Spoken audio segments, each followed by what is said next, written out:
બોટાદમાં ભરુનાળી નગરપાલિકા વિસ્તારમાં 5 થી 8 દિવસે પાણી મળે છે। બોટાદમાં છેવાડાના વિસ્તારના લોકો પરેશાન છે। નગરપાલિકા પાસે પૂરતા પાણી સંગ્રહ શક્તિવાળા વોટર ટ્રીટમેન્ટ પ્લાન્ટ હોવા છતાં બોટાદની જનતાને પાણીએ તરસ્યા રહેવા જેવી સ્થિતિ સર્જાય છે। ત્યારે એકાત્રે નિયમિત પાણી મળે તેવી વ્યવસ્થા કરવા લોકો માંગ કરી રહ્યા છે। સમગ્ર ગુજરાતમાં કાળઝાળ ગરમી પડી રહી છે, ત્યારે બોટાદમાં નિયમિત પાણી મેળવવા માટે લોકો પરેશાન જોવા મળી રહ્યા છે। શહેર અનેક વિસ્તારોમાં મળી કુલ 11 વોર્ડ બનેલા છે। નગરપાલિકા આ તમામ વોર્ડમાં 5 થી 10 દિવસે પાણીની સપ્લાય થાય તેવી વ્યવસ્થા કરી છે, પરંતુ આ સુવિધા લોકો માટે પૂરતી નથી। લોકો કહી રહ્યા છે કે દરરોજ પાણી આપી ના શકો તો કંઈ નહીં, પરંતુ દર બીજા દિવસે લોકોને પાણી મળી રહે તેવી વ્યવસ્થા નગરપાલિકાએ કરવી જોઈએ। તેજલબેન નરેશભાઈ મકવાણા, આ વિસ્તાર છે પકાશેતની વાડી। અમારે પાણીની થોડીક વધારે તકલીફ છે। અમારે 6-7 દિવસે પાણી આવે છે અને નાના નાના છોકરા છે, ભરે એવું કઈ નથી, એટલે અમને 2 દિવસે એકાદરા પાણી આપે એવું કઈક અમે માંગ કરીએ છીએ।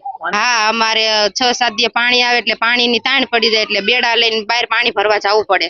હા, પાણી તો 6-7 દિવસે આવે એટલે પાણીની તકલીફ તો પડી જ જાય, અને ઉનાળો છે એટલે અમે જલ્દી પાણી આપો એવી માંગ કરીએ છીએ।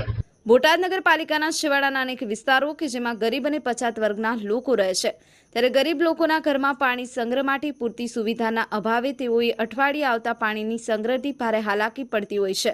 એક તરફ ધોમધકતો તાપ અને બીજી તરફ પીવાના પાણી અને વાપરવાના પાણી માટે લોકોને વલખા મારવા પડે તેવી સ્થિતિ। ત્યારે તાત્કાલિક નગરપાલિકાએ દર 2 દિવસે પાણી બોટાદના તમામ વોર્ડને મળી રહે તેવી વ્યવસ્થા ગોઠવવામાં આવે તેવી માંગણી કરવામાં આવી રહી છે। સામાજિક કાર્યકર્તા બોટાદની પાણીની સમસ્યા તો 2014 થી આજ સુધી ચાલુ જ છે। નર્મદાનું પાણી આવે છે, આ લોકો ક્યારે આપે છે ને ક્યારે નથી આપતા કઈ નક્કી નથી હોતું। સવારે આવે, બપોરે આવે, સાંજે આવે, રાતે આવે।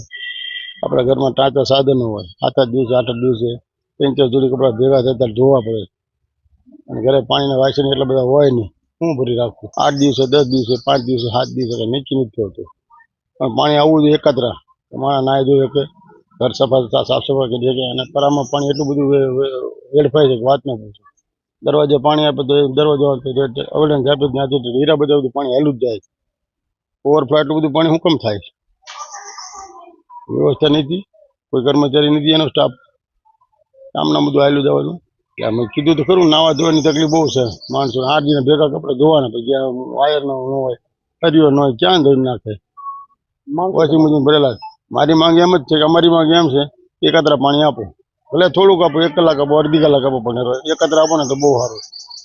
આ અંગે બોટાદ નગરપાલિકાના ચીફ ઓફિસર દ્વારા જણાવવામાં આવ્યું કે બોટાદ નગરપાલિકા વિસ્તારમાં ઘરો-ઘર સુધી પાણી સપ્લાય દર 4-5 દિવસે મળી રહે તેવી છે, પરંતુ ઉપરથી લાઇન ભંગાણ, ટેકનિકલ ક્ષતિઓ કે પમ્પિંગ મોટર ખરાબ થઈ જવા જેવી બાબતોને કારણે ક્યારેક પાણી લેટ થાય છે।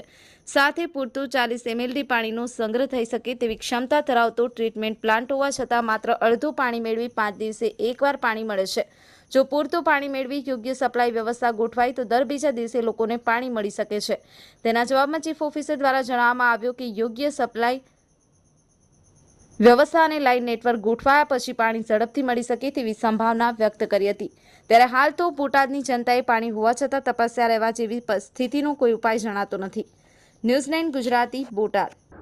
બોટાદમાં રૂટીનમાં અત્યારે છેલ્લા ઘણા સમયથી 5 દિવસનું આપણે પુરવઠો આપીએ છીએ, દર 5 દિવસે વિસ્તારમાં।